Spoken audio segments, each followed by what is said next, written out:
Put your eyes back in your head. I felt like slavery. Pry their eyes open and force them to see the truth. We will skin the sheep and sacrifice the weak. The unholy alliance has arrived.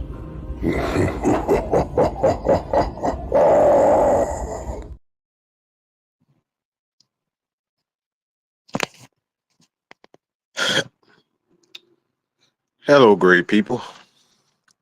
Your boy, Man Mike here. Um, well, it's one of those days. One of those days.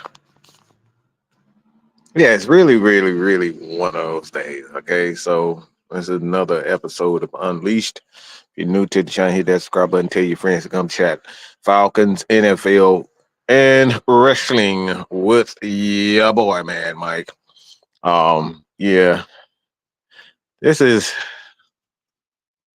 one of those days where I just have to say this first and foremost because I think it's about time that I say this, and I think it's appropriate that I say this. Um, because quite frankly, I just want to know what happened. Okay, um, I just want to know what happened because I'm gonna try to be as respectful as I can be, as I possibly can be when it comes down to this particular topic, because I don't have a lot of words that I don't want to say. So I'm gonna try to be as respectful as I can. Um, but good graces of life. Okay. Good gracious. You guys can read the title for yourself. Okay. You can read it for your title. But you're probably saying to yourself, like, why is it that why did I write it? Why did I have to, speak on it? So you got a couple of topics here, man. Um, first and foremost, I just want to thank Jude for his message. Jude preached this Sunday, and I did get a little word, a little inspiration from it. So thank you, my brother Jude. That's in the chat right now. On time, God, yes. Yeah, that was an on time message because it was actually something that I was, we had been thinking in the backgrounds of the unholy alliance. 6-man K Styles, we saw it, and like I said, just yeah, it was right on time because it's all about action, man. It's all about action and um,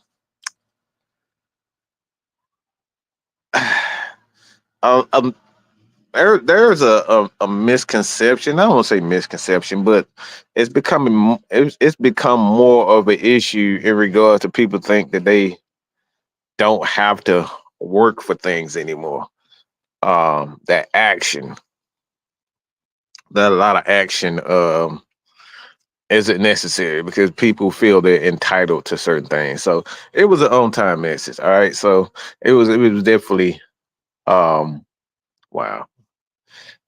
Look what I just saw. Oh wow. Just give me a second, y'all. Good God Almighty.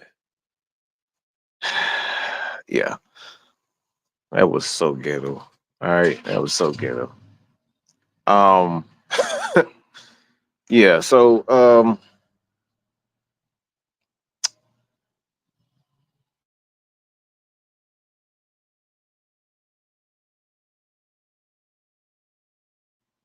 I'm trying to keep my cool right now, y'all. Just give me a second for a second or two. The reason why I'm saying this is because we all order things from online, and um, nothing irritates me more than seeing somebody just throw your shit all over the place when you order something. Like this woman just got out of the truck and just threw the shit, and I'm just like, wow, you could have just properly laid it down. You didn't have to. But again, let me get back on subject. Um, oh, have mercy. And then she talking, and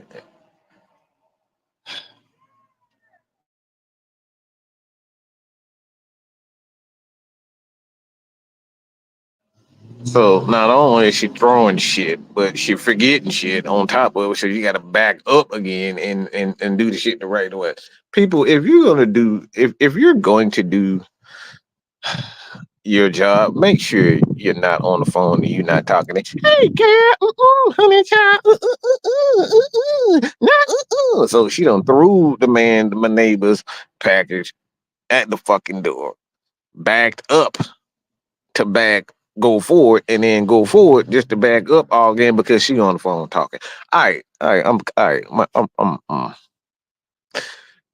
Let me get back on. Let me get back. That's one of my major pet peeves: throwing people's shit. Okay, when it's not yours, you just throw people's stuff. That really irritates me. So that really grinds Mad Mike's gears to see delivery people just throwing your shit all over the place. Yeah, it's very irritating. Um, but the conversation that I wanted to have, obviously, if you see it on the screen, incompetent franchises. Like, I want to know what you guys. Yeah, I'm sorry, y'all. I really am, but that's a major pet peeve to see somebody else throw your shit all over the place because it's not their shit. Yeah. So, all right. I think Mad Mike is back. I think he's back. I think he's back. Back on schedule. Okay. So, all right. So, JB, Mucho, he said people are weird. JB says me too. I don't like doors being slammed in my house. What's going on? Yeah. It like I said, it's a. All right, so I guess I'm not the only one that's weird like that. All right, so let me get back on schedule. All right, so this particular topic, incompetent franchise, and I keep hearing this. I keep hearing this shit over and over and over again about the Falcons being incompetent. So what in the blue hell does incompetent mean? Because I hear this term all the time. Like it really. See, y'all got me back at Mad Mike now. I don't know if it's a good idea or a bad idea, but y'all got me back. Y'all got Mad Mike. Y'all really got Mad Mike back. Okay, everybody been wondering how when he was gonna come back and when he's gonna start getting back into it. Well, y'all got him now. So what in the blue hell does incompetent franchises? I've seen this term so many times, and I hear this so many times because what in your opinion makes an incompetent franchise? Because I've seen fans and even the dumbass Stephen A. Smiths and the Shannon Sharps say incompetent franchises. Okay, what the bloody hell did incompetent franchise mean to you? Okay, what does that mean to you? Incompetent franchise. All right. It was a video package when a UPS driver threw a package like he was Mike. Look, that happens all the time. It happens all the time. All right, it happens all the time when people just be, they get out of their truck and they just throw and just slang it. I'm like, what in the hell? And I've seen people actually catch these people on their ring video. And that's just they get out. They don't even come to the edge of the driveway. They just slang that son of a bitch in the box and just slang it and go on like it's nothing. But again, it is what it is. John Sinclair, what's going on, brother? Um, what's going on, George Texas boy? So again, What does incompetent mean? Because I hear a lot of people say this, and they've been saying this for quite some time. Why the Atlanta Falcons? What makes the Atlanta Falcons incompetent? What makes an incompetent franchise to begin with? Okay, what makes a franchise incompetent? Because I'm confused. Okay, I'm confused. I hear this all the freaking time about the Atlanta Falcons being incompetent. Is it because you haven't won a championship? Is it that they're not going out spending the money, bringing in free agents or drafting said player that you want? Like, what does incompetent mean? Not consistent, not smart, can't get right. So that's one. That's one uh, definition of incompetent. Do I have a two? Do I have a two? Do I have a second one? Do I have a third? Do I have a second and a third? I want to know because, I want to give you. I really want to know what you guys think about this before I give my take on this. Because again, this just goes to show you that a lot of people they don't listen. Not even listen, but they don't look at other franchises. They don't look at the franchise that they so uh claim to love. They don't look at the numbers in regards to them. They don't look at how many wins and how many losses. They don't watch any of that. So, like, before I give my take on it, I want to know what you guys think about it.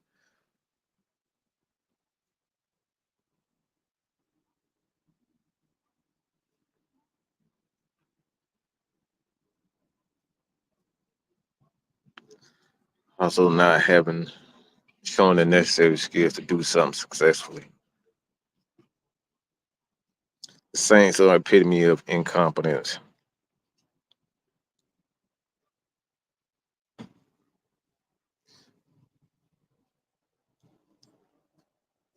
If the Falcons are incompetent, like they say, the Cowboys incompetent because they go to the playoffs every year and leave out the same way every single year, but they get more love.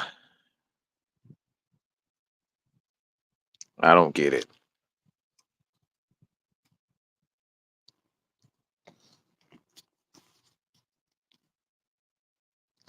All right.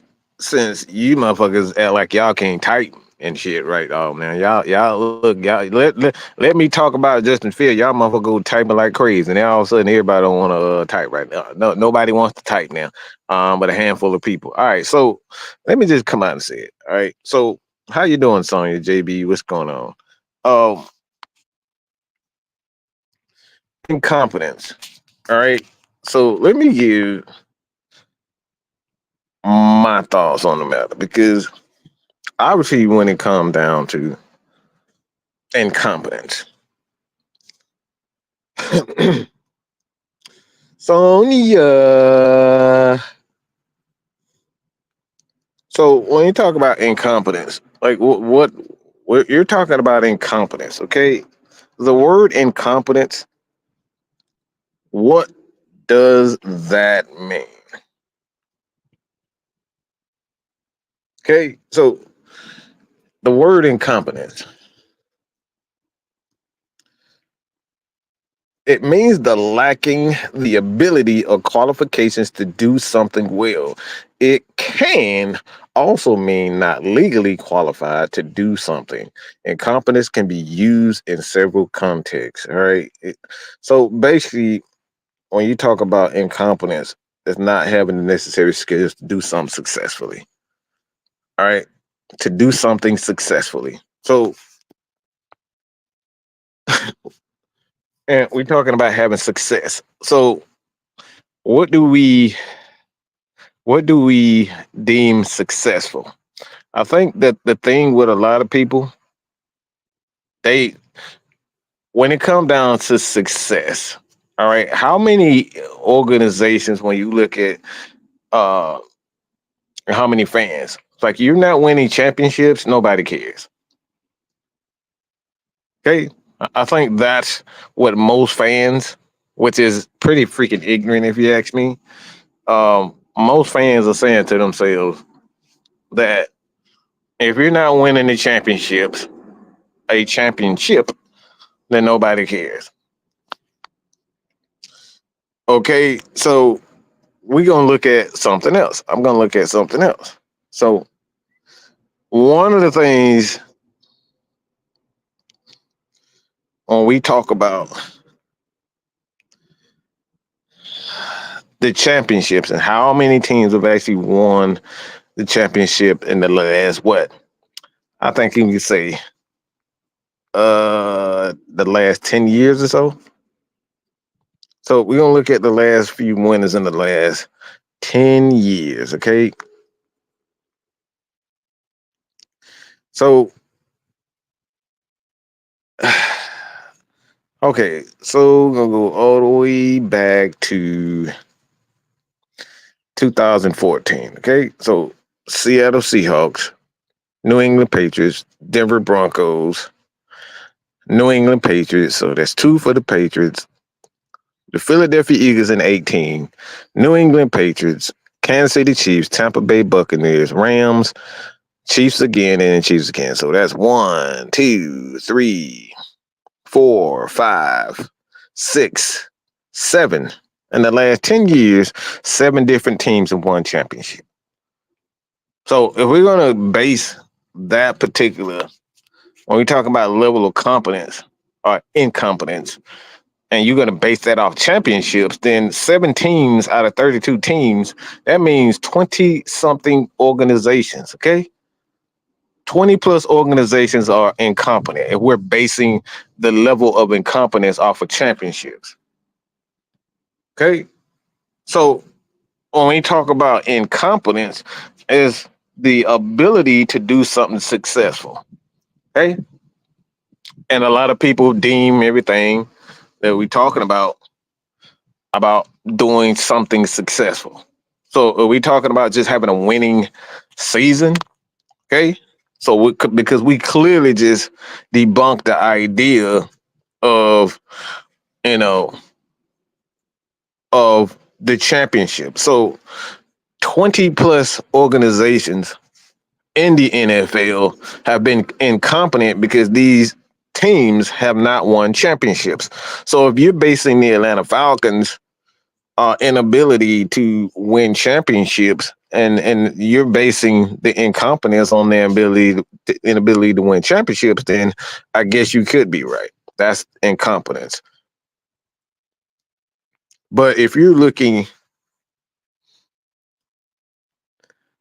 if you're looking at an organization um and just looking at them as far as win is concerned, I think one of the things too about the Atlanta Falcons, and then you look at the quarterback for itself. So you're talking about a guy like Matt Ryan in the last what? Let's just say 14 years or so. This man had well over what 100 plus wins. 100 plus wins. As a matter of fact, let me get that number real quick. Matt Ryan's win-loss record in the last 10 years is 124 and 109. So that's over 100 wins in the last 14 years. Um, Drew Brees. Let me look at Drew Brees.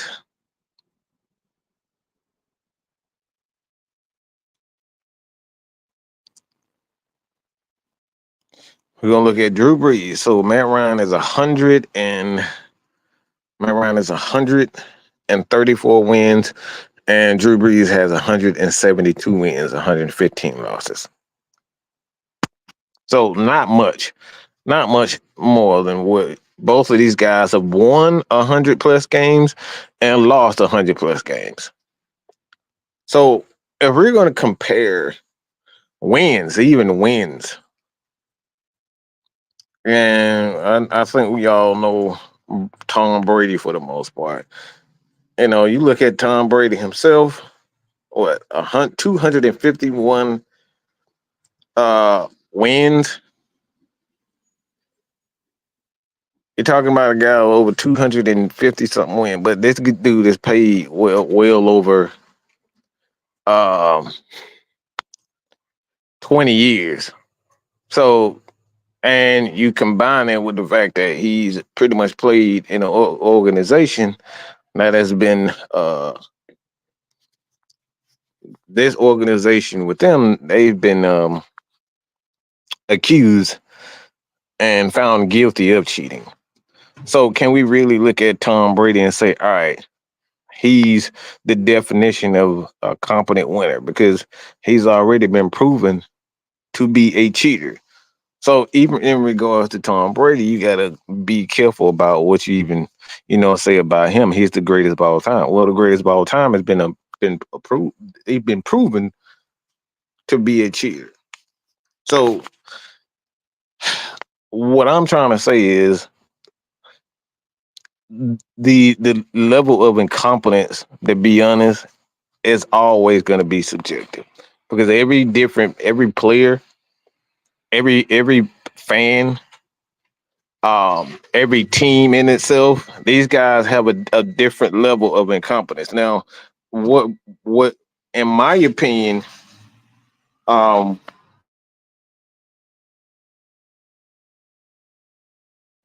in my opinion, when they talk about leveling of a team being a competent organization, I think it has everything to do with the consistency in regards to how they draft, how they develop players at a certain position. If you have a top 10 defense, a top 5 offense, if you're always consistent, you're in the top 5 and the top 10 consistently.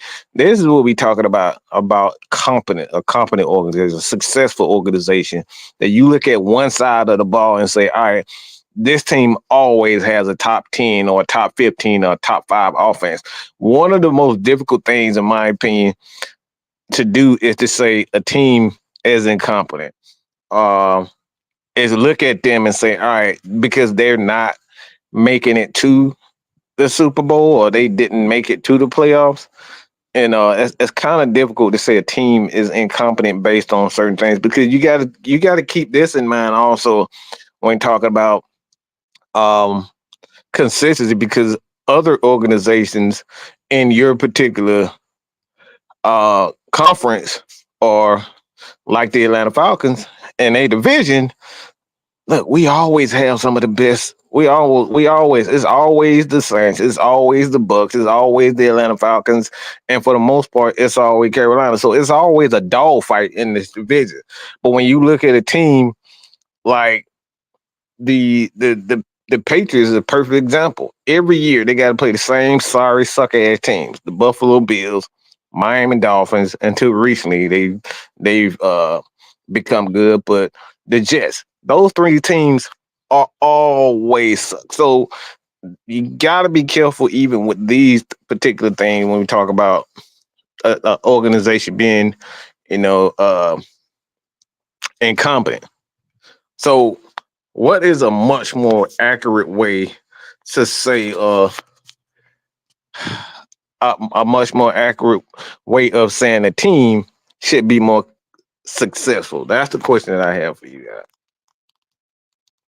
And company with Detroit with Matt Millen and Matt Millen is GM. But the thing with the Detroit, and this is again, it go back to being subjective because a lot of organizations like the Detroit Lions, they don't have um, a lot of the things that were available for certain organizations because it's not a lot in Detroit. If you've been to Detroit, if you know people it's not a whole lot in Detroit.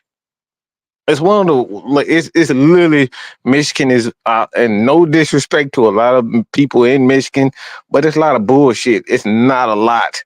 Uh, it's I want to say a lot to do, but their organizations have been notorious for being cheap. Okay, they've been notorious for being cheap. So even when you look at the Detroit Lions until recently, these guys just became good. So it's different organizations, different cities, different states. You go in Chicago. Chicago is one of those states you can kind of look at and say, all right, have they been incompetent? Yeah, probably at the quarterback position. Have the Atlanta Falcons been incompetent? Yeah, in my opinion, especially defensively. So I think when you talk about being incompetent, man, you got to be real careful about like what exactly do you mean by being incompetent? Can the Atlanta Falcons find the right head coach? You look at a guy like Jim Moore. Did Jim Moore live up to the hype that we thought he would? Probably not, but he did have some good games, some good seasons. Did Dan Quinn pretty much have a successful reign in Atlanta? Yeah, I believe he did. It didn't end well at all, but he had a successful reign. The Atlanta Falcons went to the Super Bowl, so he had a successful reign. Did Mike Smith have a successful reign? Yes, he had a successful reign. Why? Because he's won the all-time. He gave the Atlanta Falcons the first, I think it was back-to-back winning seasons in franchise history. Like we haven't had that. So you look at the level of success when it comes down to even the head coaches. Look at a guy like June Jones. There's been so many things with the Atlanta Falcons. You look at this organization that they've had success in, but I think the thing is people and their personal expectations. You like to shit on an organization because it's not what you want, and I think that's the thing. When you look at every organization, man, or every organization has an identity. The Pittsburgh Steelers have an identity of being a run first, physical offense. You can use a lot of play up. They're going to use a lot of play action, and they're going to check the ball down. They're going to do little things, but they're always going to have a great defense. They're always going to invest in defense. You look at the Chicago Bears, same identity for the most part. You look at the San Francisco 49ers, they're always going to have great offenses, and they're going to try their best to kind of build a defense and have balance. You look at the Cincinnati Bengals. The Cincinnati Bengals has always been notorious for having very good offenses. So you look at these teams, every one of these organizations have an identity. I think you look at the Atlanta Falcons for the most part, going all the way to June Jones, Jerry Glanville. Jerry Glanville always had very good offenses. Jerry Glanville always had great defensive talent. Always had that. So you look at the Atlanta Falcons, man, I think it just really just depends on what that particular person's is. And JB says Lamar Jackson is incompetent. I just think Lamar Jackson is a fucking idiot. I'm just gonna be real. I think he's a fucking idiot. Look, any quarterback that loses the same weight and then he says instead of him improving his pass game, he say I need to lose weight because I look slower. He's a fucking moron. Okay, you're a moron if you look at your game and what you saw in the playoff again in the AFC Championship and say that what's wrong with that game? Oh, I look slower. Huh? How do you look at that game and say I look slower? You come to the conclusion that what I saw and why I lost, okay?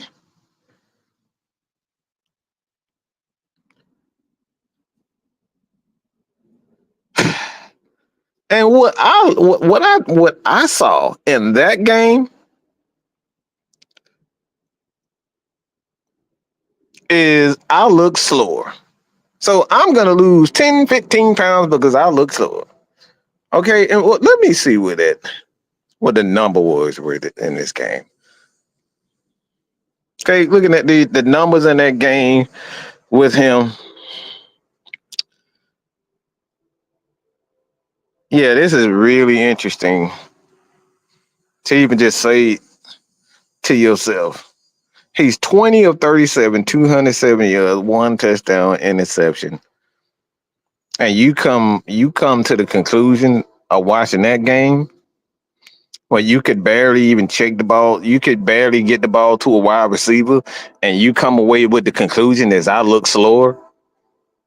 And a lot of those numbers came late, like in the game. Like, what are we talking about?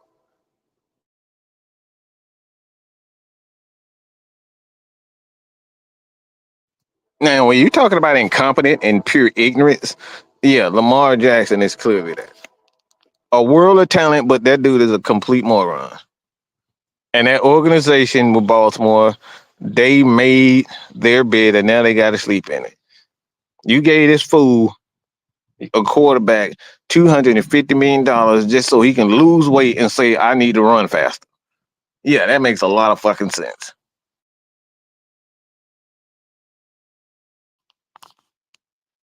And the tactician says, then that would summarize that 31 teams each season are incompetent for not winning.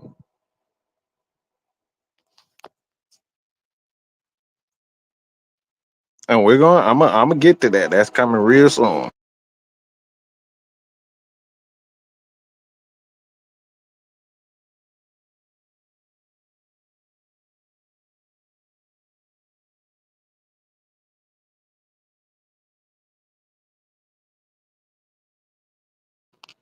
And one thing about Tom Brady too, this is why I always say that they allowed this dude and that organization to get away with this shit is because every year that these guys look, they're a proven cheater. Okay, we can sit up here and say all this shit we want to about whether or not he's the GOAT. Not saying that he sucked, but a lot of shit that he was able to get away with, the rules changes. You can't dive at a quarterback's knees and hit a quarterback. For over 50 plus years, defensive players were able to do whatever the hell they wanted to do with quarterbacks until this pussy decided he wanted the cry and like this has always been the case for football. And then the NFL wanted to decide that they want to make him the spokesman for the organization. And they let this bitch whine and cry because he got hit like every other quarterback has gotten hit. Every other quarterback has had a defensive player hit their knees. Okay? This is a part of the game. This don't make him any more different than any quarterback. The Terry Bradshaw, the Troy Aikmans, every other quarterback has gotten hit low, whether it's dirty or what is clean hit. It's happened. But because he's your golden boy, y'all decided you wanted to get him preferential treatment and change the rules that, oh, we got to have a tuck rule. Oh my God, you hit Tom Brady below the knees. We're going to change the rules. T Sizzle, Terrell Suggs crawled, okay, fell near this guy's leg and they threw a flag at him. Didn't hit him. He fell. Okay, he fell. But we're talking about, yeah. So, like I said, come down to a lot of things, man. It's so many things when it comes down to the organization.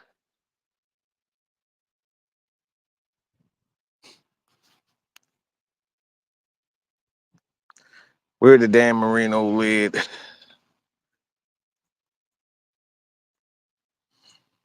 What's going on?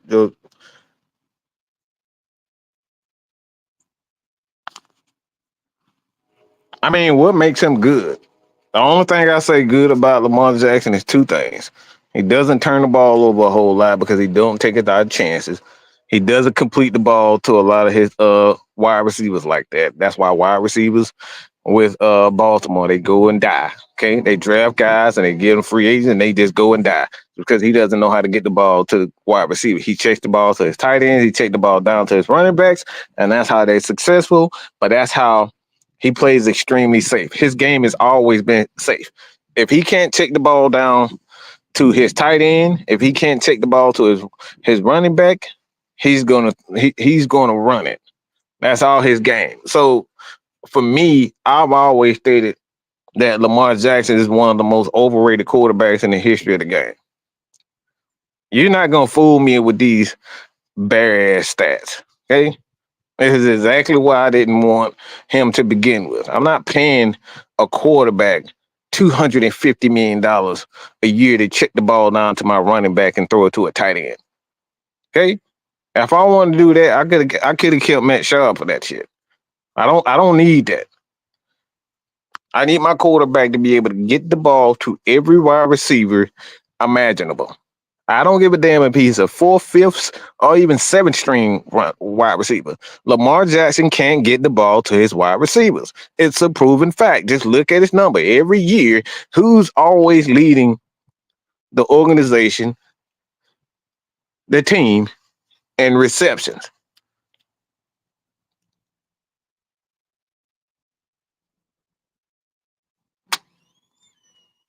Yeah, just take a wild guess.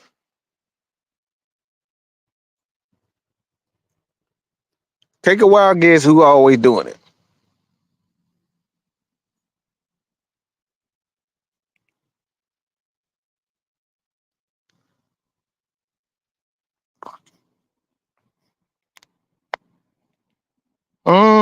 Just take a wild guess about who's doing it.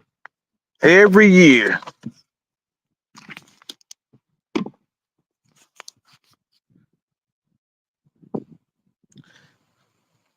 Mark Andrews. Yeah, a tight end. It's been like 3, 4, 5 years in a row where this man consistently throws to the same person.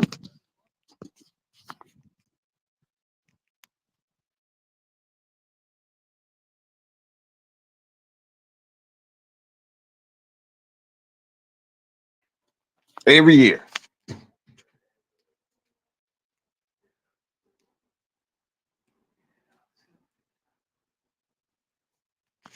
Like, we reward guys for being simple. Hey, Lamar Jackson is one of the most simple-minded quarterbacks in the history of this game. All he does is throw it to a fucking tight end and check the ball to a running back and hand it off, and he runs like he Michael Vick Jr., which he is. What's going on, Andrew? And we reward guys for doing simple shit. Running the ball. You did that bullshit in high school. You did that bullshit in rec ball. Like, what are we talking about? Why are we rewarding quarterbacks for doing shit they've always done? Running, you put the ball in the kid's hand. That's all he know how to do is run. Run with the ball in the hand. That's not rewarding. We shouldn't be rewarding quarterbacks for doing shit they've always done since they was fucking infants. We reward quarterbacks for doing the same shit they've always done. And other quarterbacks have done it better than others. But we want to reward guys like what? Lamar Jackson? We reward guys for doing simple shit like that. But when it comes down to actually having the ability to go through progressions, get the ball to the wide receivers where and when they need to, nah. We don't think that even matters. We don't think that a quarterback's ability or inability to get the ball to a quarterback even matters.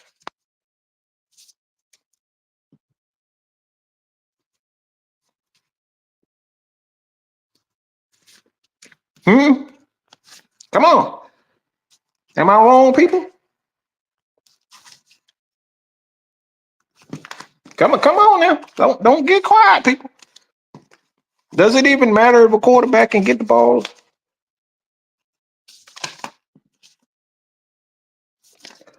Does it even matter that your quarterback can't get the ball to two wide receivers? Look at his record. Look at his numbers. Lamar Jackson has 50 touchdowns in the season because he not only is the quarterback, he's the leading fucking rusher for the most part.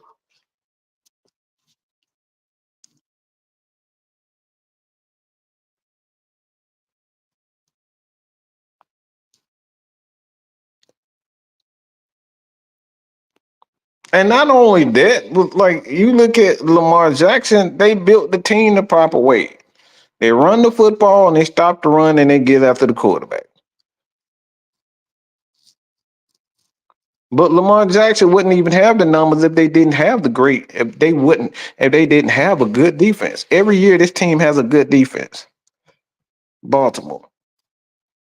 So a lot of stuff. When Brady was in the league, just hitting the quarterback on end result in the flag was the game.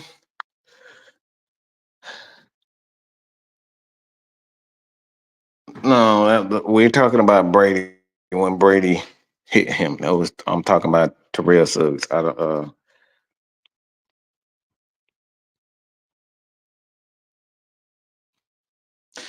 And him and Hollywood Brown had 1,000-yard seasons once. That's it.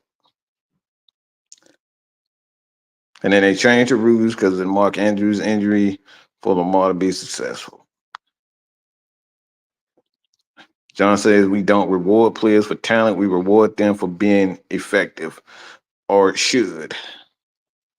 Six-man K-Style says quarterbacks running the ball is more important today's football fans than throwing the football. And this is why I say it time and time again. I don't want to hear shit about CJ Stroud being the best quarterback or a top 5 quarterback until he proves me that he can put together 3 winning seasons. He looked like absolute shit in the playoffs. But now we want to put him on a fucking pedestal because we saw one season of a successful quarterback.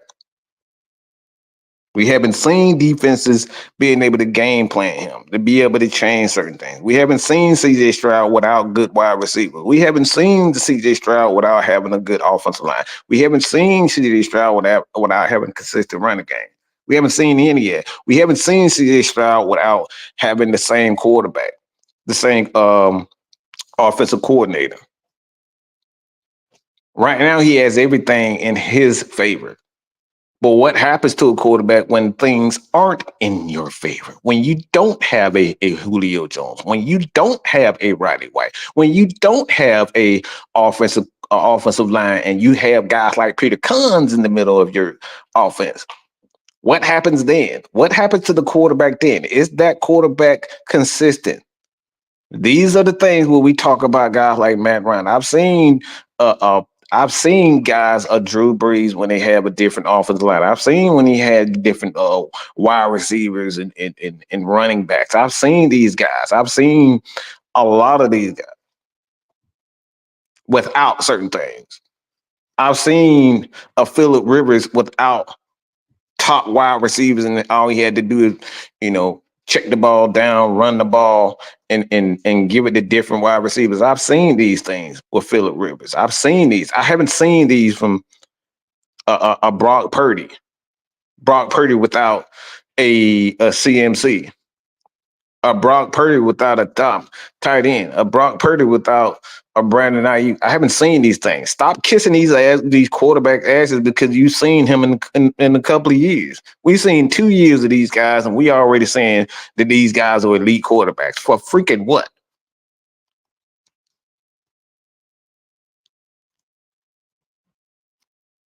Now, I've already given Josh Allen his, because I've seen where he was coming in. Josh Allen wasn't a great quarterback coming in. Josh Allen was not a great quarterback. You can look at his numbers for yourself. He was not a very good quarterback coming into the game. But I've seen how he's progressed and how he's improved as a quarterback over the series of 5, 6 years. I've seen him getting better. But we got guys like CJ Stroud that we already crowning better. We got this little sugar cookie in Chicago wearing fingernail polish and talking about he's Patrick Mahomes. You ain't seen this dude on the field not one time. But he's already the next Patrick Mahomes.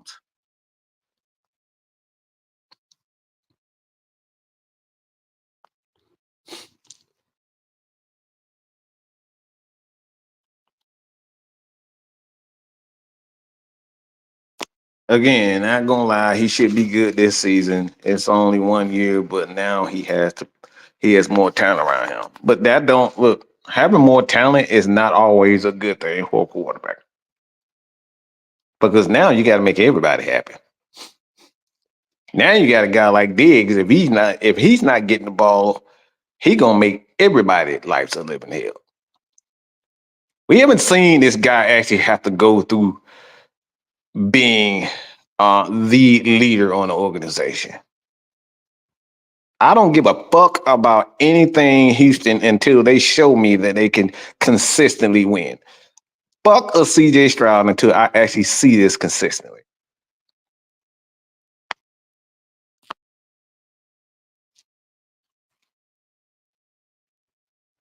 Get the players' nuts out of your mind. Stop looking at 1 year and say, "Yep, he's the real deal." Y'all remember this guy who used to play for Carolina? He had an MVP season. Everybody thought, "Oh my God, he's finally become a great quarterback." And what happened to him the next couple of years after that? Anybody want to take a wild guess? Anybody want to take a wild guess of who I'm talking about? A quarterback that won an MVP. They had one of the most explosive offenses that year. And in the next couple of years,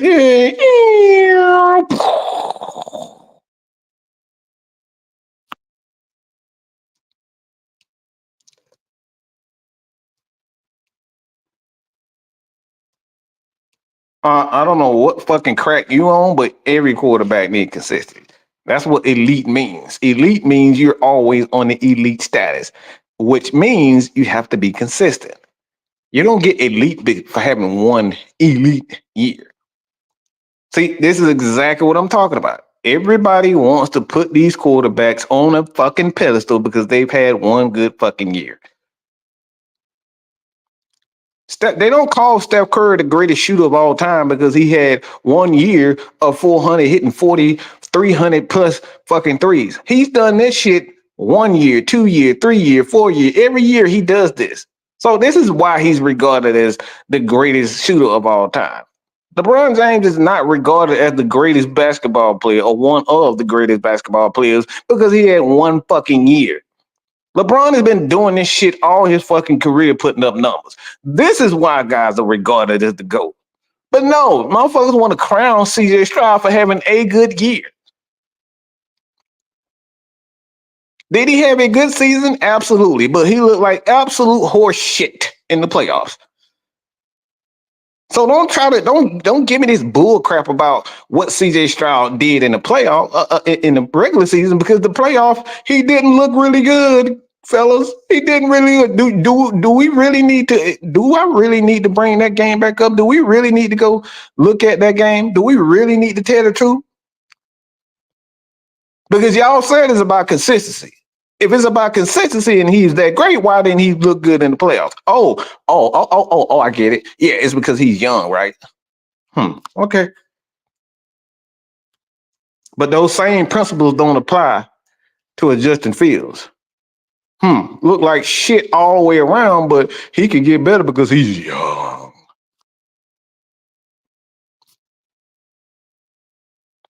And the same thing for Jordan Love.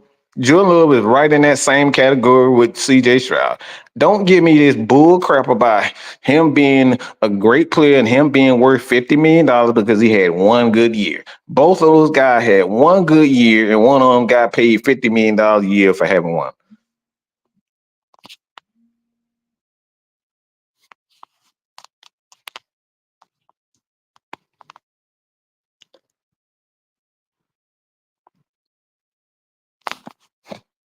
We got to stop crowning guys for having a good year or a back-to-back good year. Anybody want to know what happened to that quarterback in Cincinnati? Because we put him on a pedestal and look where he at. Oh, they really talking about Mr. Joe Burrow? He done fell off so much, he got goddamn color his hair like he Eminem or something. Motherfuckers ain't get him no attention right now. Up here, cutting, dyeing his hair blonde like he fucking like this dude has fell off.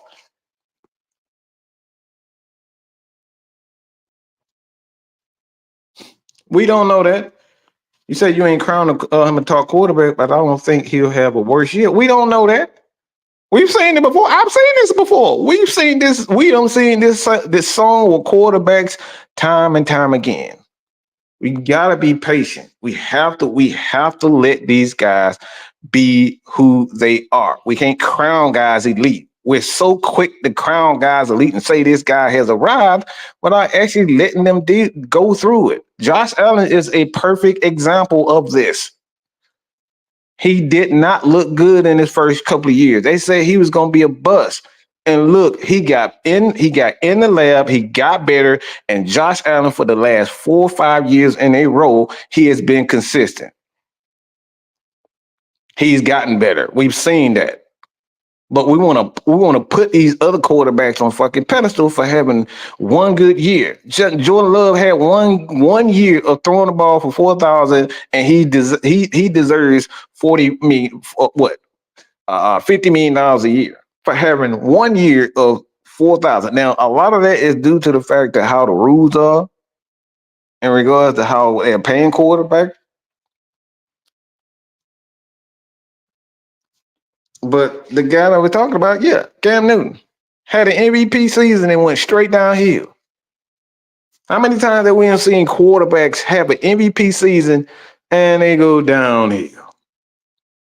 Matt Ryan had an MVP season, and then a couple years later, he put up damn near more better numbers than he had in his MVP season.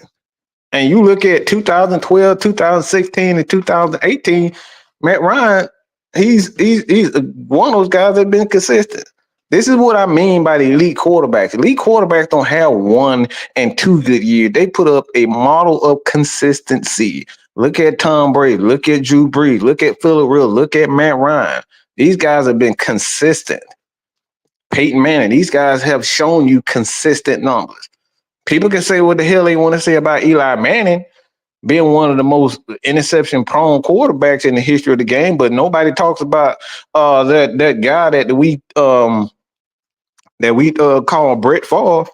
Brett Favre put up hella numbers, but he put up hella turnovers.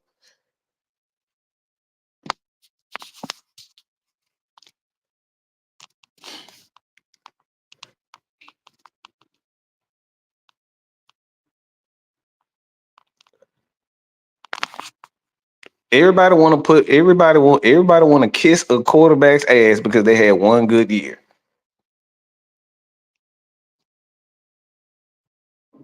No, Jay. No, no, Jay. I love you, but no, you did say that, sir.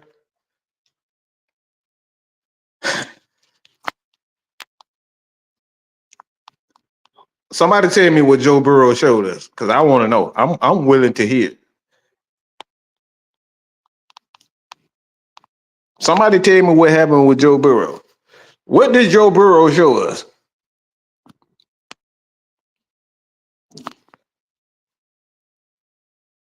Oh, ooh. You want to bring up one game in one season, but y'all, a lot of y'all like to destroy a certain quarterback and quarterbacks.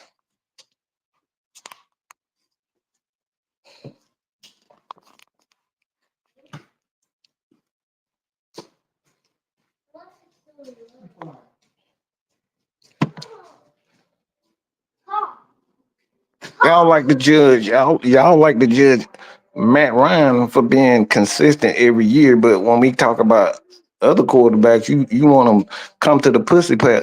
You want to pussy them about how good or how bad they are.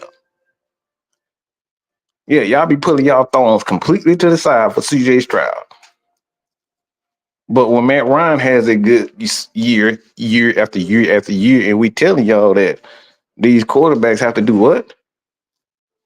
Have to have a good defense, have to have a good coaching staff. That don't matter with us. But CJ Stroud have a good year. Y'all wanna point the finger and say, yeah, he's arrived. and not look at the organization for Houston and say, all right, these guys have actually put together something good. Y'all don't want to do that.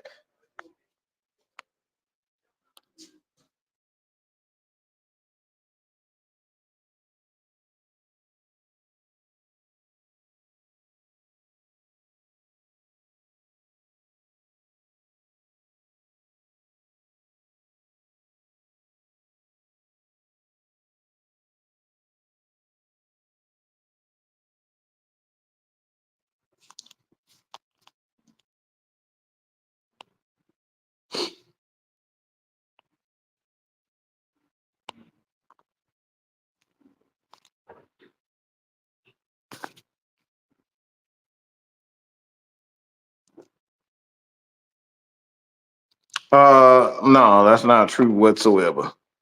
You didn't need 3 years to know it. Again, we've seen this before. I've seen this sad little song with quarterbacks that have a good year. They win rookie of the year. They win an MVP. You never hear it. We literally just talked about this with Cam Newton. Just because you win an award don't mean you're gonna always be a good quarterback.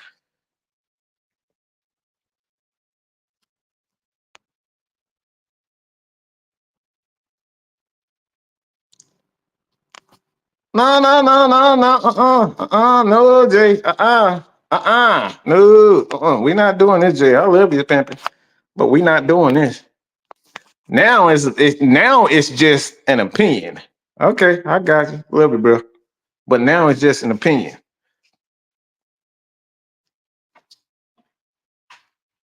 When Falcons players get judged after 1 year, and we've been saying that they didn't have proper coaching, that don't fucking matter.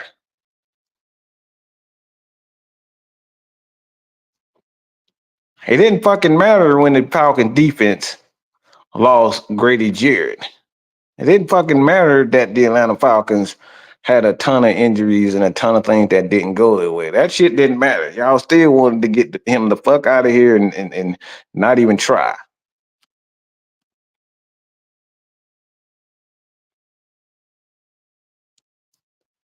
Saying CJ having a good year don't even mean anything. No, it doesn't mean anything. Saying CJ Stroud having a good year don't mean anything. He still got to prove it in the playoffs. So I could say he'll have a good year, but won't crown him a list. I mean, that's again, that's not guaranteed that he's going to ever have a good year. I seen quarterbacks that had all the wide receivers in the world.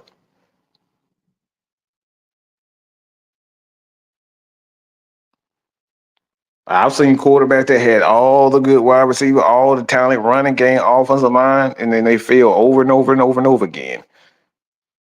You want to know who that person is? Aaron. Yeah, Aaron. Yeah. Where you seen this before? Where you seen this time and time again where quarterbacks have all the talent in the world, but when it come down to having a good year and winning,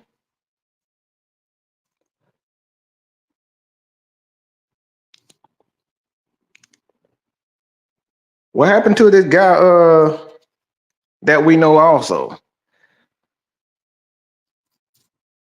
They about to pay him. He's looking for a $60 million contract. What y'all say? Let me know what y'all think about Dak Prescott, because this is exactly what everybody thinks about Dak Prescott.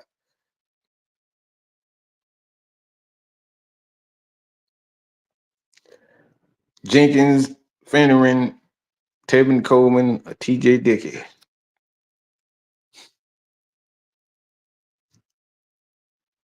It's not guaranteed nothing, but he should have one. That's not me.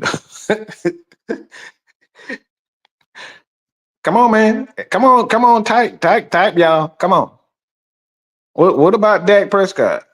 Andrew says Dak is not that great. So Dak picks up consistent numbers over and over and over again, but is he great? Because what y'all just said, because CJ Stroud had a good year, that he deserved to be good. But when Dak Prescott puts up those same numbers, Dak Prescott ain't good. But Dak Prescott lose the exact same way that CJ Stroud did. So which one is it? Is it wins matter, numbers matter, or what make consistent quarterback? Because this is why I'm saying a lot of these things. This is where consistency matters when it comes down to a quarterback. And this is the reason why I say we got to stop putting these guys in the top 5 until they've had 4 good years. 4 years with Dak Prescott, we know what he is at this point because he's been consistent. He put up the numbers, but we know when he get in the playoffs that he gonna turn into a turnover Prescott. So from what all I understand when it comes down to CJ Stroud, is CJ Stroud gonna be another Phillip Rivers? He gonna put up a ton of numbers and then lose in the playoffs. Y'all see how y'all run into it? This is exactly why I say we got to give these guys time to develop that elite status or gain that elite status. Because Dak Prescott is a perfect personification of exactly what I'm talking about right now. We want it because guys have had good years and then they lose. Y'all want to say, oh, but a guy like Dak Prescott, he put up great numbers every year and then he get in the playoffs and say, yeah, he trash. Yeah. Yeah, Coochie, Tanky Poo. Tanky Poo already mad. Now look at Dak Prescott's numbers and then look at CJ Stroud numbers. I mean, y'all said this. I didn't say it. Y'all said CJ Stroud is good because he put up numbers. Well, Dak Prescott put up those same numbers and he lost in the playoffs just like CJ Stroud. So I guess because he's younger, he deserves the benefit of the doubt and Dak Prescott doesn't. I like that, but don't love that. Spend the night and get all her clothes and leave. To say Dak is below average is just fucking stupid. Tanky Poo. Like, you got to stop, Tanky Poo.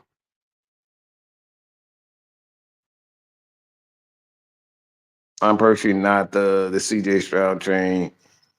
He looked good last year, but this is a new year. He may look as good. I mean, there's a chance that he could have a better year. That's always, but at the end of the day, it's like you got to show it. Why shouldn't I compare CJ Stroud to Dak? Dak has had a better year than CJ Stroud. Dak has been consistently throwing the ball for big numbers. He's consistently done that. CJ hasn't.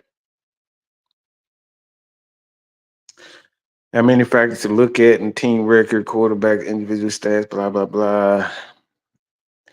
And playing big game depends on your narrative.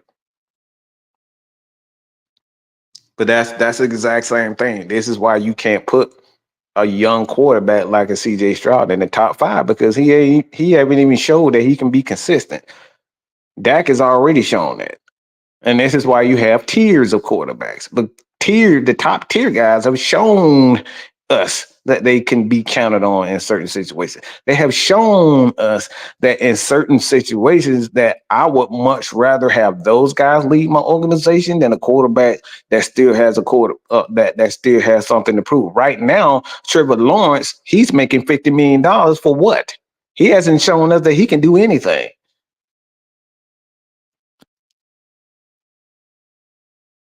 No, see this again. This is the crack. The crack tartar sauce that y'all be eating. They've had Matt Shaw, and they've had this guy also that we all know, Deshaun Watson. So don't tell me that he's changed the organization. The Texans know what they're doing when it comes down to developing a quarterback and having a quarterback. Suck a mean left toe if you think that CJ Stroud has come in and just change how the organization runs things. No, they know what good quarterbacks are. They know how to develop quarterbacks, but those guys have had consistency.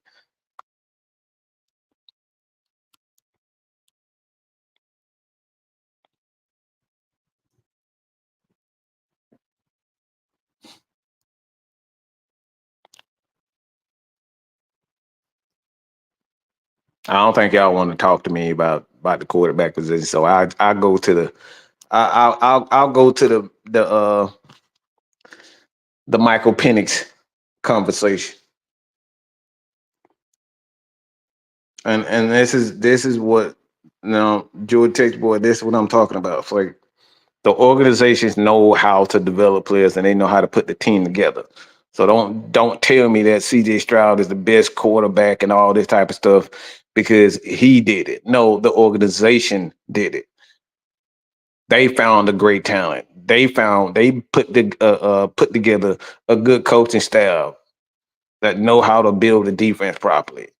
They all did that. They did that as a collective effort. But everybody wants to get a quarterback all the accolades for everything. The Atlanta Falcons didn't go to a Super Bowl because of Matt Ryan solely. They had two good running backs, and Tevin Coleman, Devontae Freeman. They had a good offensive line. They had one of the best, if not the best, center in the game.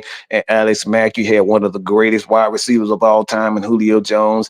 And you had a Mohamed Sanu. You had a pretty good defense and one of the Hall of Famers that just went into the Hall of Fame, and Dwight Freeney, a future star, and Grady Jarrett. You had so many things in regards. You had at the time one of the best corners in the league and Desmond Trufant. So the Atlanta Falcons had a multitude of things when we talk about building building a champion and building a successful team. But everybody like to focus and just say, yeah, it was a Matt Ryan show. No, it wasn't. They had Kyle Shanahan, one of the best play callers and coaches in the league. Okay. So don't give me this shit that CJ Stroud did this or this player did this. No, it was a collective effort.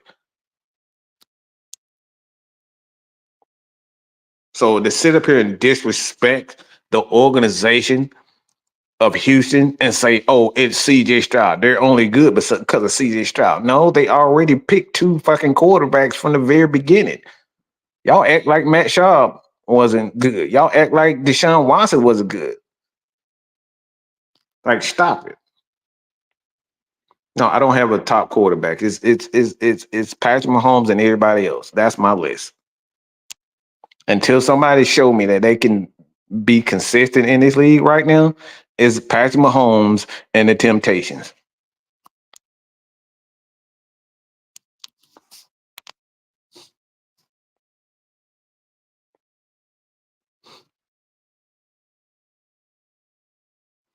3 years straight showing durability, consistency, proven winning, leaderships, sound passing fundamentals, and good team interactions. And the reason why I say it is Patrick Mahomes and everybody else, I would throw Josh Allen in there. He's been consistent. He's been proven. He's been proven that he can win and he can lead the team. But he hasn't shown that he can get the Bills over the hump. He hasn't shown that. I would put it would be in my look, if I was just to give my top three quarterbacks up right now, it'd be Patrick Mahomes, Josh Allen, and everybody else. That's my top three.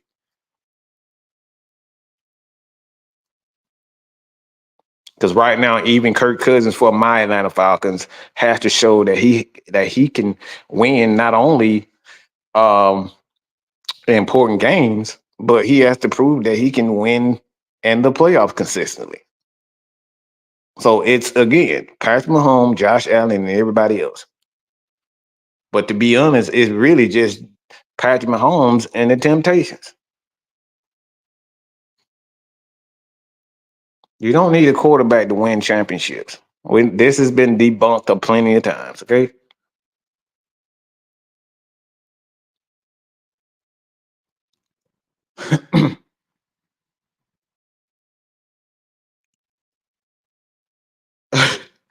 Now, I always lived with quarterbacks who everyone fainted over and were washed after 5 years. Justin Fields, Deshaun Watson, Anthony Richardson. Anthony Richardson, it's like that's another thing. Like Anthony Richardson don't even look. They thought he was gonna be, some great quarterback, but like, he ended up getting hurt. Bryce Young is another one. It's like again, Matt Stafford has been a very inconsistent quarterback, but we don't know what he gonna look. We don't know what the Rams gonna look like without Aaron Donald.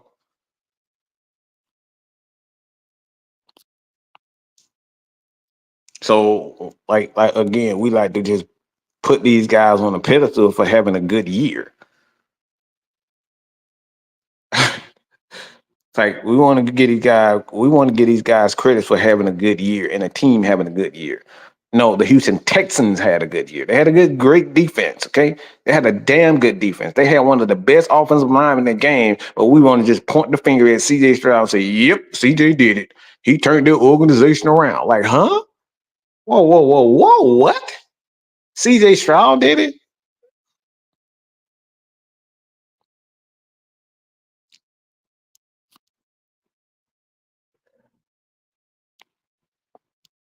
If anybody can say with a straight face that anybody is on the level of a Patrick Mahomes, I will call you a literal liar to your mama, your daddy, and your cousin face. Okay? You're a damn liar if you think anybody in this league is anywhere near Patrick Mahomes. That motherfucker's on an island by himself. You're a disgusting human being if you can say as a football fan that anybody is near him.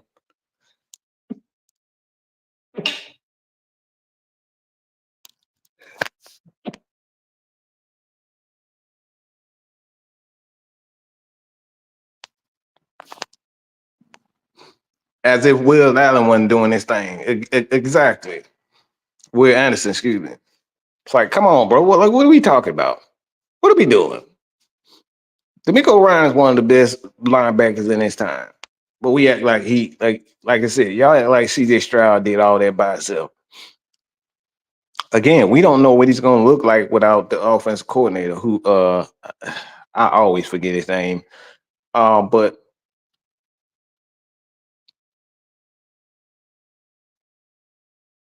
he was about to he only came back because he wants to kind of see if they have something special there in Houston. But he was offered a job also. So we don't know what CJ Stroud is going to look like without the offensive coordinator. So this is why we got to give guys time to develop. We got to define. It takes time to gain that elite status.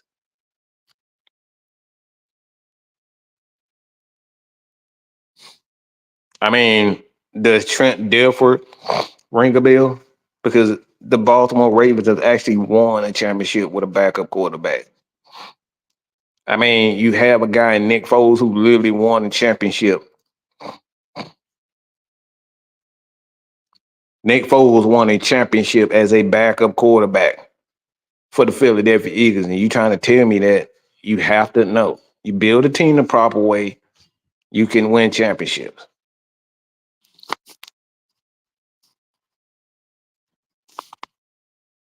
Quarterbacks don't win Super Bowls by themselves. It's a team effort. And that's a good and that thing too.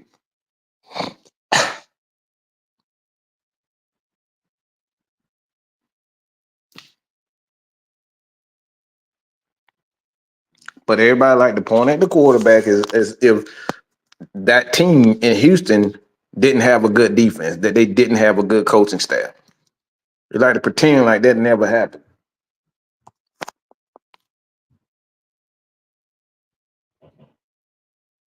So again, I'm a quarterback guy, but I've actually studied the history of quarterbacks. And winning organizations always find a way to find a talented quarterback and give him everything that he needs to succeed for the most part.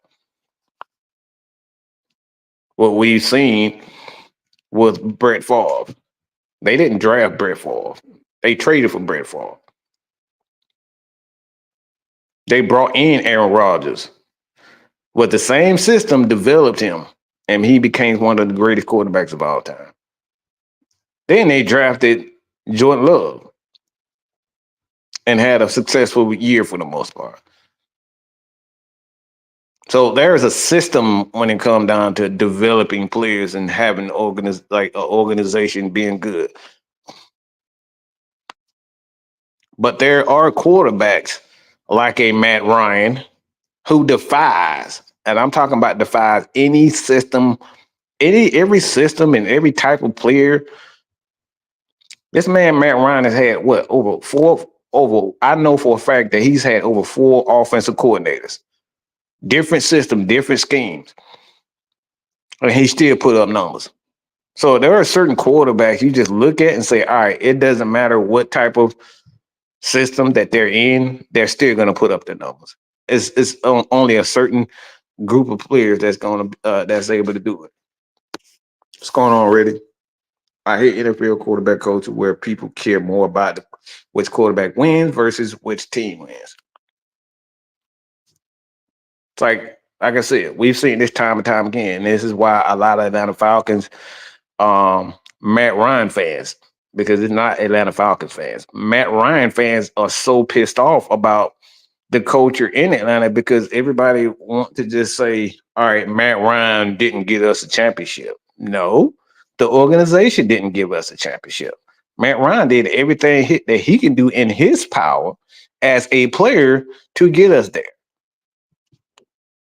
He and Peyton Manning, it's 3 quarterbacks, it's 3 or 4 quarterbacks in the history of the game that have put up as many 4,000, consistently 4,000 years. It's been Peyton Manning, Drew Brees, Tom Brady, Matt Ryan. There's only a certain look. He's in an elite group when it comes down to quarterback putting up numbers. So he's done that. Julio Jones, those Roddy White, they've done their job to help get the Atlanta Falcons championships. But we all know for a fact that we've been lackluster in regards to building a defense, bringing in another Johnny Abraham, bringing in another Jesse Tuggle. We haven't had those consistently. So a lot of things go into building championships. But again, we like to just focus solely on a quarterback and say, yep, CJ Stroud, he's the true leader.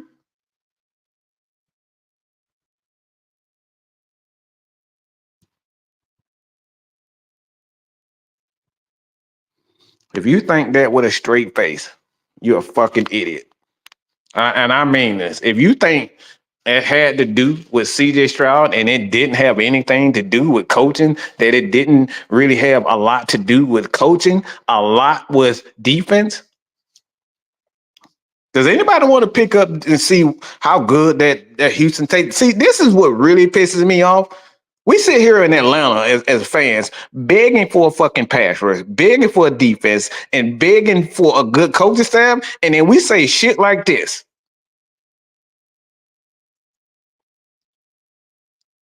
That it had a lot to do with CJ Stroud. Well, guess what? They had Matt Schaub.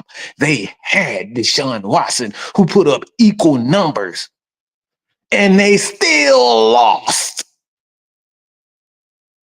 Aaron Rodgers, for over 8 years, 5+ years, put up number after number after number after number and never went back to a Super Bowl. But he put up his numbers, but we sit here with a straight face and said, it has a lot. Get out of here.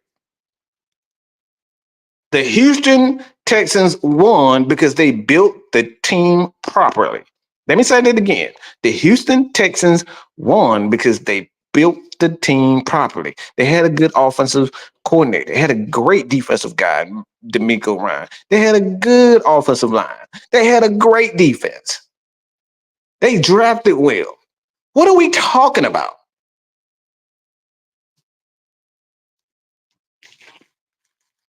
What's going on, Leo? I ain't gonna tell you about your real name.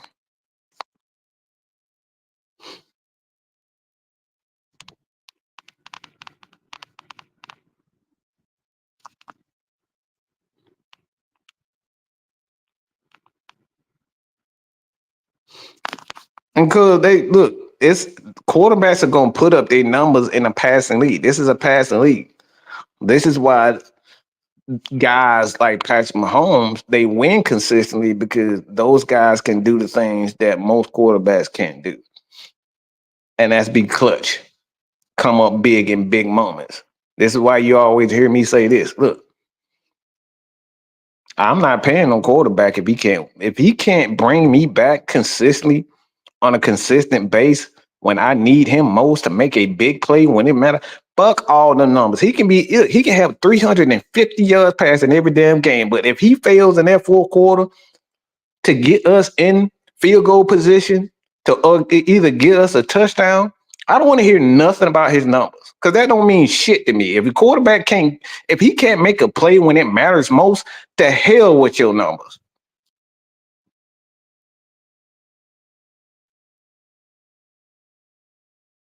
To hell with your numbers if you can't come up big in big moments. You're no better than fucking Florida State. Okay? To hell with that. And yes, I had to take a shot at Florida State because they talk all that big shit last year. Oh, we got robbed. And when you needed to make a play and when you needed to step up and show people this year that, you know, we're a team to be reckoned with. You lost to Georgia Tech and got your ass blown out by Boston College. Yeah, you can talk a big game. D Hopkins is another one of those guys. Like, what are we talking about?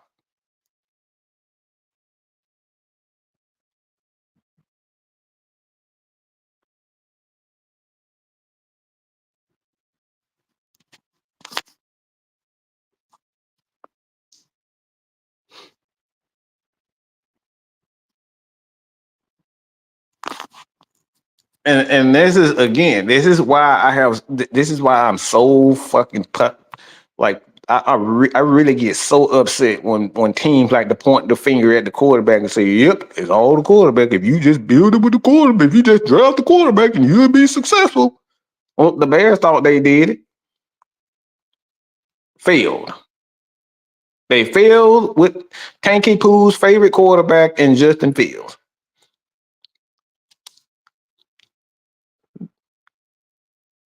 Mitch Trubisky was a better quarterback than he was, but they threw him in the trash. Well, we're not going to talk about that.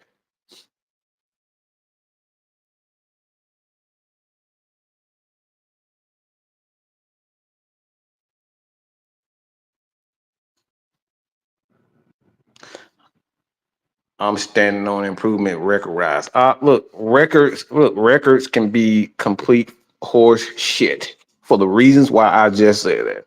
Records can be horse shit for the reasons I just stated. If your quarterback cannot compete in key situations to get you that opportunity to win big games, this is why it's a team game, and I can give a fuck about a record because we've seen the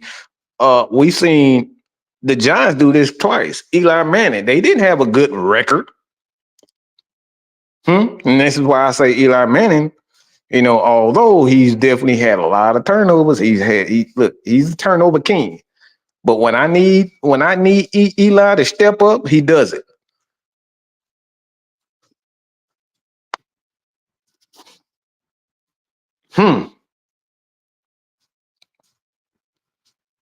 Anybody want to discredit that? Eli is not one of the greatest regular season quarterbacks of all time. But when I need Eli to step up, what did Eli do?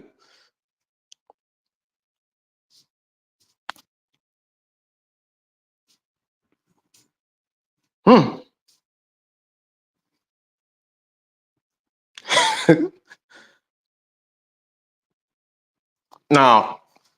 See, y'all don't like facts. Fuck. Look, if your opinion ain't factual, if you don't want your opinion to be debated over here, unfucking subscribe. Do yourself a favor because I'm going to speak on your opinion. If you don't want it, do not type. It's simple as that.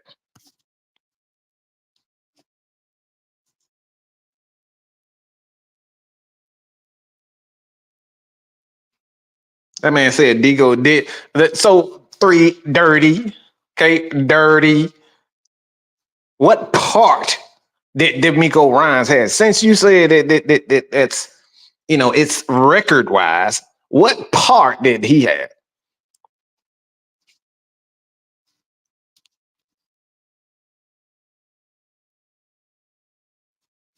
Mm-hmm.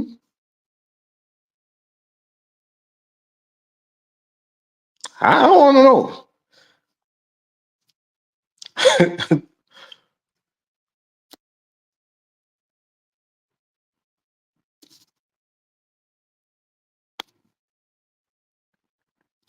Come on, y'all. Cause don't look. See, this is what happened when people come up with their little opinions, and they think because they have an opinion that no one can respond to your opinion. Again, if you don't want that motherfucker debated over here, don't fucking type it.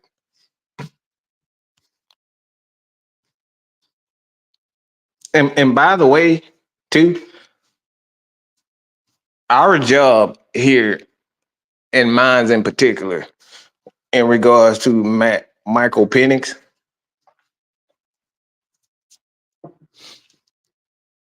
my job is to give you the positives and the negatives. Okay? It's the positive and the negatives. It's called a debate. It's called scouting. Okay? It's called scouting. The job of a scout is to do what? Talk about what he can do and what he needs to improve on. So when you guys see me do film breakdowns on Michael Penix and breaking down not only his strengths but his negatives, it's to show you the things that he needs to work on. Okay? It's okay to talk about guys. Okay? It's okay to talk about what guys can and cannot do. It's okay to talk about what a guy needs to improve on. Michael Penix, I've been saying this for a whole year that Michael Penix needs to work on his footwork. Because when a quarterback has bad footwork, he typically throws with all his arm. This is why Cam Newton has shoulder injuries at year 8 of his career, along with what? Running the ball and trying to ram into people. But a quarterback having bad mechanics leads to what? Injuries, shoulder injuries.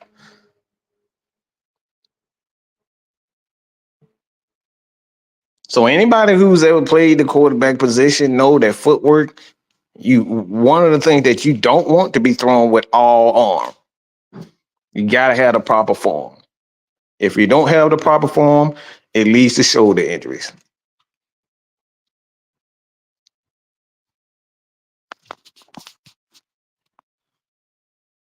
So please get out of your feelings when you see a lot of these things when we're talking about quarterbacks. We're talking about the negatives. We're talking about the positives. We're talking about every aspect. But we got so many people that because we're a fan of a team that I'm not supposed to have a negative thought on Michael Penix, and why? This is why he's sitting on the bench. This is why they don't want him, because he needs work. Every quarterback and every player needs work.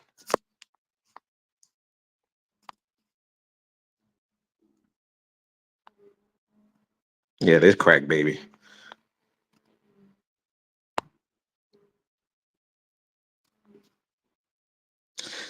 Hot take, but I can see pocket quarterbacks taking back over because this college season has a lot of interest. Yeah, it's because of the RPO. You're gonna start seeing the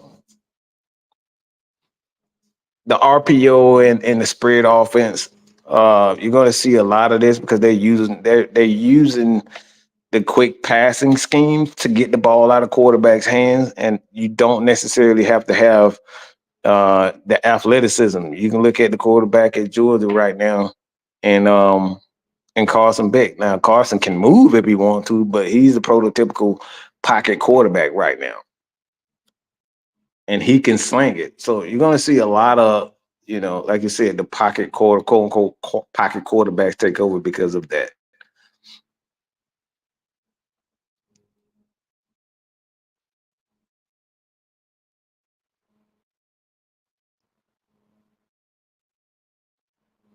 But the thing with CJ Stroud, what people don't know, CJ actually got help outside of um he was going to all different types of quarterback camps. So he's not one of those quarterbacks like quarterbacks prospects like Justin Fields who just went to Ohio State and never went to go get the proper toolage.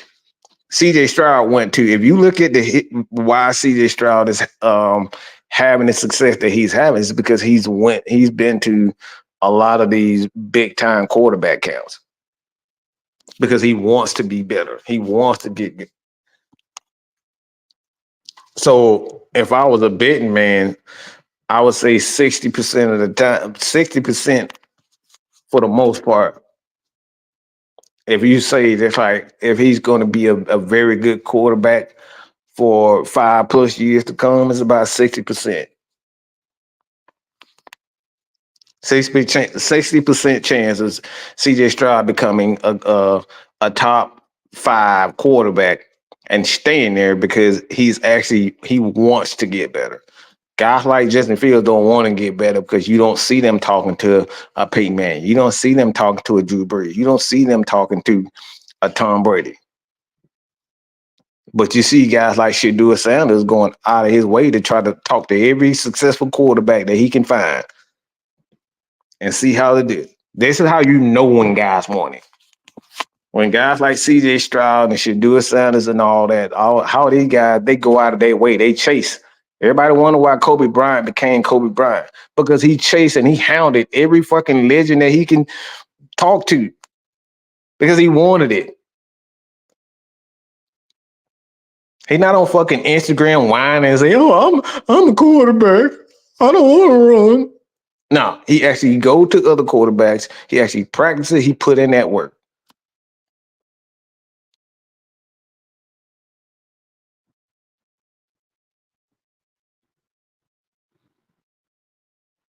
Reddit, they don't like facts.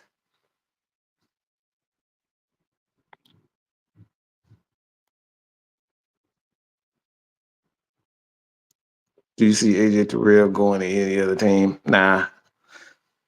AJ will be here. The Falcons like his leadership. They like him as a leader that's going to represent this team for years to come. So,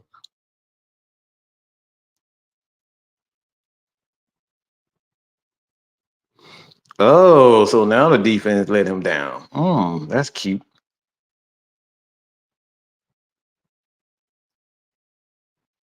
And that's the thing with Mahomes. He's another one of those guys. He went to the legends.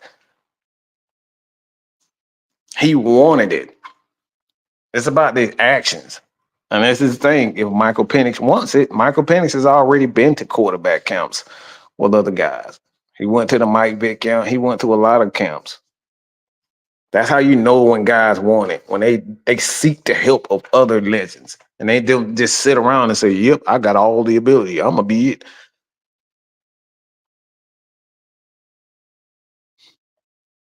So, like I said before, Michael Penix. Okay, when we do breakdowns on Michael Penix and we do breakdowns on Kirk Cousins or any other Falcons, I want everybody to know this because we got a lot of people that y'all get so butthurt because we say something about a quarterback or a player and you say, "Man, that ain't true, man. That ain't true. You overreacted." No, I'm not overreacting because bad mechanics leads to bad and mistakes. We've seen it time and time again. Got to have proper mechanics. This is why your boy Cam Newton is out of the league because he had bad mechanics. He didn't take care of his body. He crashed and smashed his body. Michael Vick crashed and smashed his body.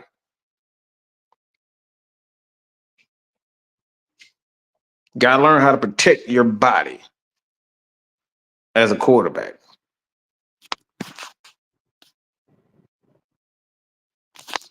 You're one of the few podcasts that have been on the level about Penix, and I respect that. Some others are rainy day followers. And that's what Atlanta Falcons Nation, man. What we try to do is make sure that we give everybody the truth and the facts about everything. And we're talking about both positive and negative. Both positive and negatives. We speak on every aspect. We try our best to speak on every aspect. But when we got these super fans don't want us to speak on the positive and negatives. So if you guys continue to subscribe to this channel and you want not only the positive of Michael Penix and his team, we're going to talk about the negatives, his weaknesses, where he needs to improve. Why the Atlanta Falcons are doing the things that they doing in regards to sitting him out in the playoff, in the preseason. What they're working on, his footwork. This is why guys like JT O'Sullivan are breaking his film down, because these are the things that the Atlanta Falcons are working on with him in the background. This is why a guy like Jordan Love, you see what he's doing. These are the things that the good organizations like the Green Bay Packers, who had success building quarterbacks, these are the things that they're doing in the background. They look at what he can do. They look at what his weaknesses are, and they try to improve on those things in the background. So when you see me highlight these things in a video, this is not to tear them down. It's to point out what the Atlanta Falcons and what teams are working on and what he needs to work on in the NFL in order to be a consistent or a top quarterback. It's not the destroy guy. A lot of people don't want to. You don't want to know what he can and cannot do.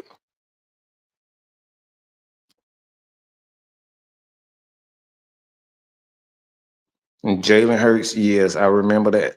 Like I said, there's a reason why guys are successful. And a lot of it has to do with being able to and being willing to learn from greats.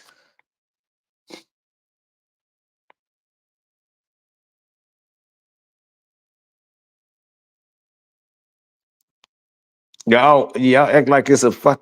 Like, people really act like it's a mystery as to why Matt Ryan was such a great quarterback, a good quarterback. Every year, this man paid for his wide receivers to go and work out together. He paid for it. And then you wondering why guys like Muhammad Sanu and Aldrick Robinson and Turbo Taylor, why all these guys they were terrible at other organizations. I won't say terrible, but they were bad at other organizations. They end up, those teams want them. They kind of threw them away, but they came to Atlanta, and you realize, like, damn, this dude sucked in Cleveland. Why he come to Matt Ryan? Like, why he come to the Atlanta Falcons and they end up being the Pro Bowl? Like, being damn near Pro Bowl. Muhammad Sanu was thrown away in trash. Came to Atlanta, worked with Matt Ryan. It's like, whoa, where the hell this come from? And then they trade him to the Patriots, and then it's like, oh, whoa. Why? Like, he's bad again. That's because quarterbacks, it's all about chemistry and be able to work with guys consistently. And most of the great quarterbacks and most of the quarterbacks in the NFL they don't work with each other.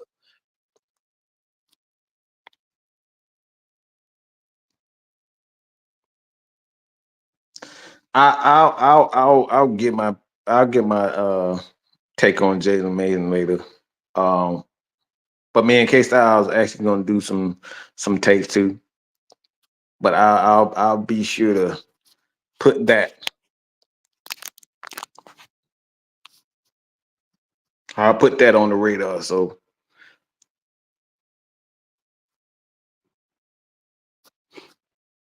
but again, you got to be able to. We got to get these guys time. Stop being so quick to crown these guys elite quarterbacks. Joe Burrow can't like right now. He can't even stay on the freaking field.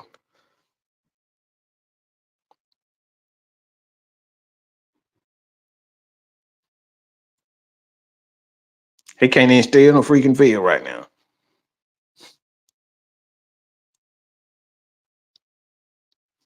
Like everybody ready to crown even Tua Tagovailoa, but like if you take away Tyreek Hill, is he really that good of a quarterback? That's another question mark. How good is Tua without Tyreek? These are the things we talk about when we talk about quarterbacks.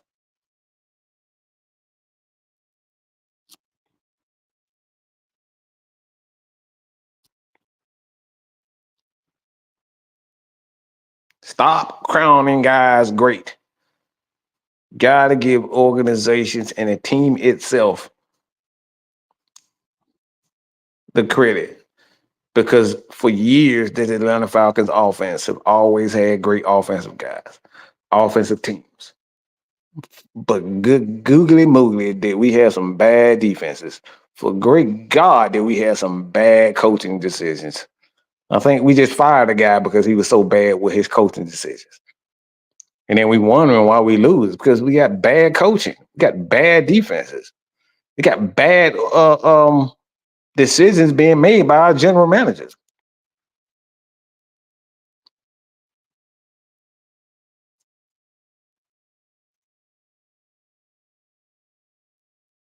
But Joe Burrow, even going back to college, he's had this same issues with injuries.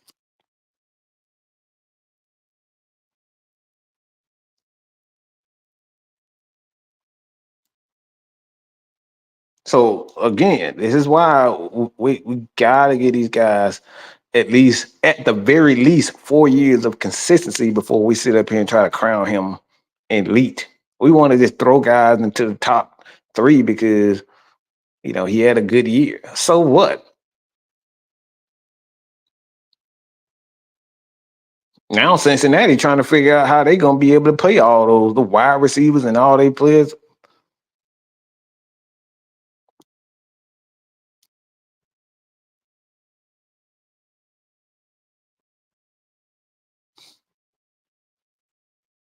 Yeah, Tanky Poo up here, he complained about another quarterback. CJ Stroud ain't him. Okay, Tanky Poo, he's not him. He's a part of it. No, I don't do predictions. I don't do predictions because 9 times out of 10, you're gonna look like a fucking idiot. Like you said, you just said, for one, you said a number of times that Justin Fields was that guy, and then he looked like complete ass throwing the ball to fucking Goliath in a whole game. But you want me to do a prediction look dumb like y'all? Fuck that. I don't do predictions look stupid like y'all. I like to take my time and be patient and actually come down with the logical tape and not something emotional because I like the way he moves. Nah, I don't do that. But there's a few quarterbacks that I'm looking at.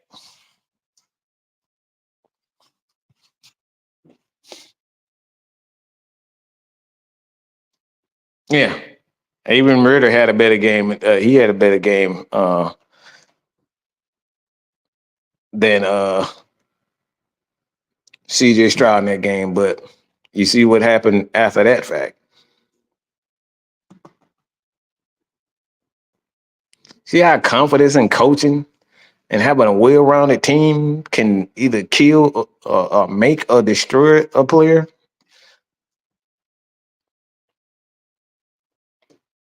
Falcons thought they really had something when they had that game when they beat when Desmond Ridder had that game against Houston. I don't think a lot of people would have thought that mm, um, that Desmond Ritter's career would have ended like that, especially after seeing that game. When you saw that game against him playing against Houston, it was like, oh, we might be a pretty good quarterback. I don't know about a great, but you thought he would be a pretty good quarterback, and then it just went all downhill from there.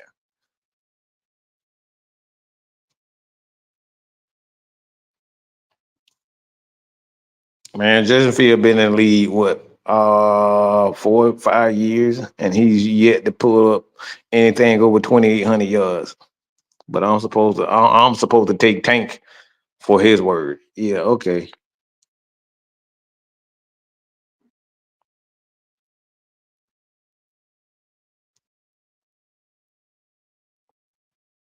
So, like I said, man, again, I want to make this clear. Just because we point out a guy's negatives, okay? Just because we point out his negatives doesn't mean that we don't or we're not a fan of him. What we try to do is point out certain things that you guys can be aware of, because you're not going to get this truth from ESPN. You're not going to get this truth from a lot of channels. But this is why you need to go subscribe to JT O'Sullivan. Check out I think he's the most accurate and most unbiased film guy out there. Former NFL quarterback himself, although he was a Saint, but that's a whole nother thing. But he's unbiased in how he breaks down quarterbacks. So check out his channel. That's a great channel. So this is why patience and why I don't do predictions, because you end up looking like a dang on fool. Saying, oh yeah, this guy's him. And then something, God forbid, like an injury happened, something off field, or God just can't, like I said, he can't stay healthy, or he just not it. But we put these guys on the pedestal and then say what he is without actually being patient. Instead of, yeah, Brian Baldinger is another one. I love Brian Baldinger. He's unbiased. He'll break down some of the guy like Taquan Graham. Like he'll break down the uh some of the secondary players. He don't just break down superstars. Brian Baldinger is another one of them. Like I said, I don't do predictions because I don't like being stupid. I don't like being wrong. So I'm gonna have a logical, and I'm gonna thoroughly look at players and come down with the right answer. I'm looking at every aspect of things. You're not gonna get me to say too often about what guys and what teams are gonna act. Now I give you a range of what I expect, but to actually make a prediction, nah. Yeah, he broke down all those guys. So, like I said, I love Brian Baldinger. I love JT O'Sullivan. There's some other guys out there. You can watch Jackson Kruger. He's another one of those guys I watch that you can find his channel. It's a few guys out. It's a few guys that actually break down. Jackson Kruger kind of does. He more so with the scheme. Breakdown scheme. He's more than one of those guys that I like. But like I said, I don't do predictions because I don't like looking stupid. I don't like just saying stuff because I want to share my opinion. No, fuck that. We're gonna talk like we got some sense. And like I said, if you don't want your opinion to be critiqued, this ain't the channel for you. Go somewhere else where they won't read your shit. Because like I said, we're gonna read your opinions. And we're gonna give you guys the platform to come on. But when you come on, just know we're gonna have some questions for you. Okay? That's just how we do. We don't just get people empty mics and just say, yep, just go and say whatever you want to say. No, we're going to let you say what you got to say, but you're going to answer a question. You're going to answer one of our questions. That's how we do over here. We love to give you guys the platform to speak your, but you can speak your mind. And when you speak on your mind, you're going to answer a question or you're going to get kicked out. One of the two. Smooth, see what's going on. But we got 5 days, 5 days, 5 days.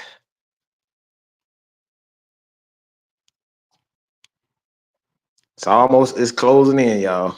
It's closing in. The game day is closing in, almost there. Again,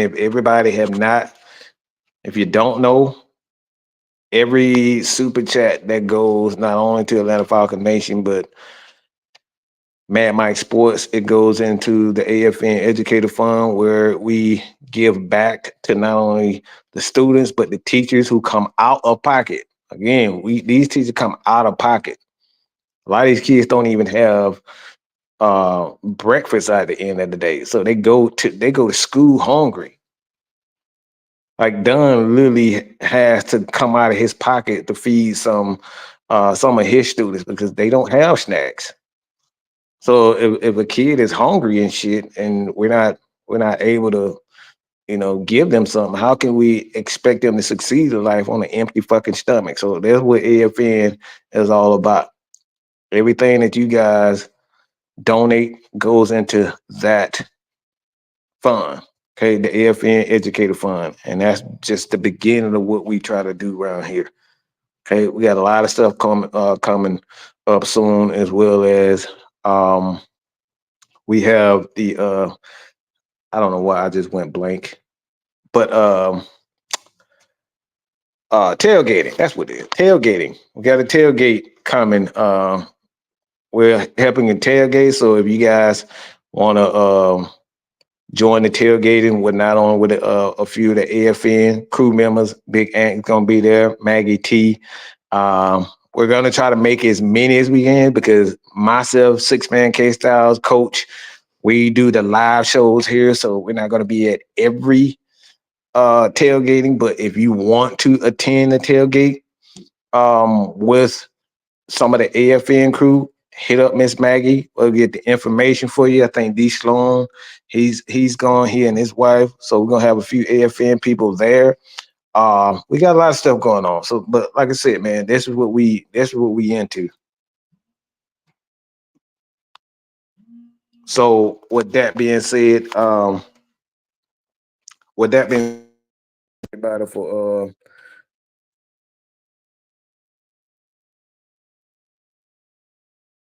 I well, Tank, we actually this just join us for the heavy hitters. Wednesday, we gonna start our predictions. But I'll definitely do my keys to victory, who I expect to win.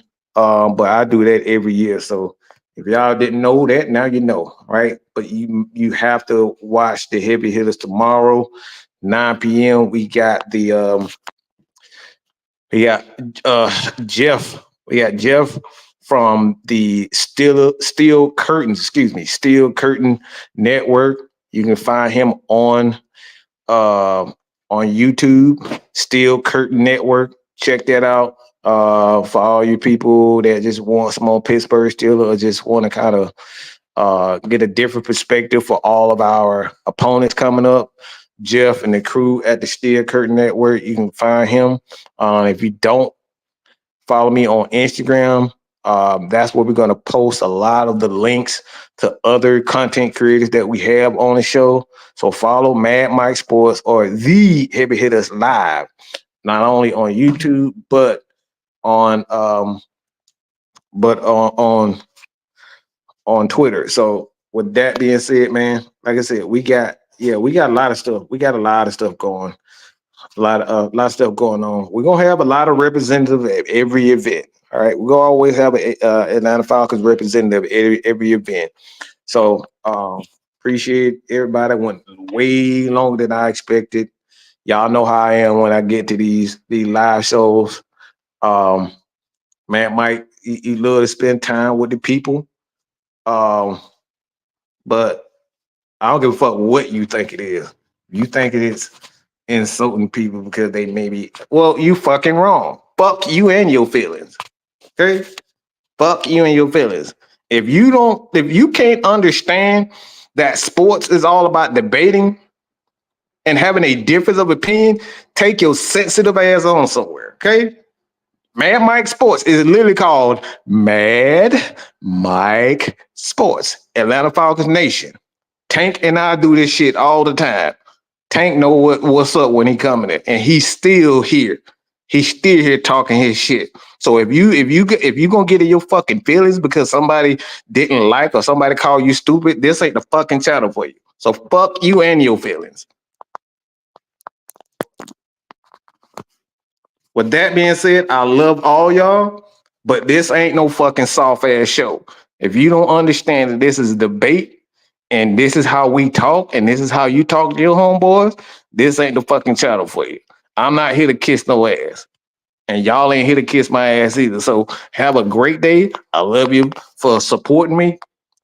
But all that sensitive shit, oh, you hate my feelings, you hate my feelings, you call me stupid. Fuck you. Soft ass shit. Bye.